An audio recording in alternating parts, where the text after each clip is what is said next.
গণহত্যার দায়ে জনগণ পতিত প্রধানমন্ত্রী শেখ হাসিনাকে ক্ষমা করবে না দাবি করে বিএনপি মহাসচিব মির্জা ফখরুল ইসলাম আলমগীর বলেন, সে মানব জাতির কলঙ্ক।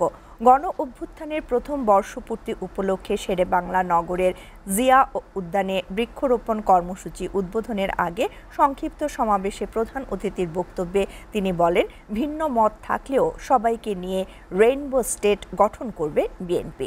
সোহান খানের প্রতিবেদন।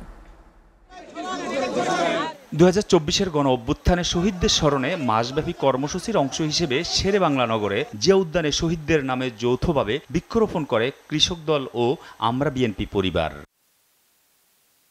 কর্মসূচিতে অংশ নেন বিএনপি মহাসচিব মির্জা ফখরুল ইসলাম আলমগীর ও শহীদ পরিবারের স্বজনরা।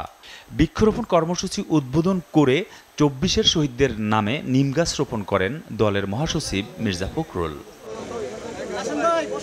বৃক্ষরোপণ কর্মসূচি পূর্ব সংক্ষিপ্ত সমাবেশে বক্তব্য দেন মহাসচিব। জুলাই আগস্টের বর্বরোচিত হামলার কথা তুলে ধরেন তিনি। গণ অভ্যুত্থানে আহত নিহতদের পুনর্বাসনে দলীয় ফান্ড গঠনের কথাও জানান। আমরা 1971 সালে যুদ্ধ করেছিলাম একটা স্বাধীন দেশের জন্য। সেই দেশের পুলিশ প্রশাসন যারা আমার রাষ্ট্রের নিরাপত্তা রক্ষার জন্য দায়িত্ব পালন করে, তারা আজকে আমার ছেলেকে হত্যা করছে, পুড়িয়ে মারছে।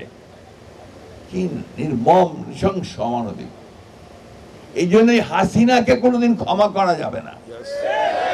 হাসিনা হচ্ছে মানব জাতির একটা কলঙ্ক। হাসিনা হচ্ছে মায়েদের একটা কলঙ্ক। রাজনৈতিক দলগুলোর মধ্যে মত পার্থক্য থাকলেও সবাইকে নিয়ে রেইনবো স্টেট গঠন করার কথা জানান মির্জা ফখরুল। এটা হতাশ হওয়ার কিছু নেই। কেউ গণতন্ত্রে বিশ্বাস করবে, কেউ সমাজতন্ত্রে বিশ্বাস করবে, কেউ আপনার ওয়েলফেয়ার স্টেটে বিশ্বাস করবে। এই সবগুলোকে মিলিয়ে আমরা একটা রেইনবো স্টেট, একটা রামধনু যেভাবে অনেকগুলো রং নিয়ে ওঠে, সেরকম একটা রাষ্ট্র নির্মাণ করতে অনেক আগেই আমাদের দেশনেত্রী বেগম খালেদা জিয়া সেই স্বপ্ন দেখেছিলেন। 2026 সালে অন্তর্বর্তী সরকারের প্রতিশ্রুতিবদ্ধ নির্বাচনে যে দল ক্ষমতায় আসবে তারা শহীদদের সম্মান রক্ষা করবে বলেও আশা প্রকাশ করেন মির্জা ফখরুল।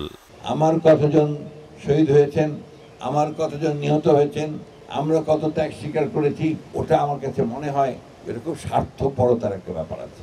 আমার দায়িত্ব হচ্ছে জাতিকে আমাকে উপরে তুলতে হবে। সোহান খান, এসএটিভি, ঢাকা।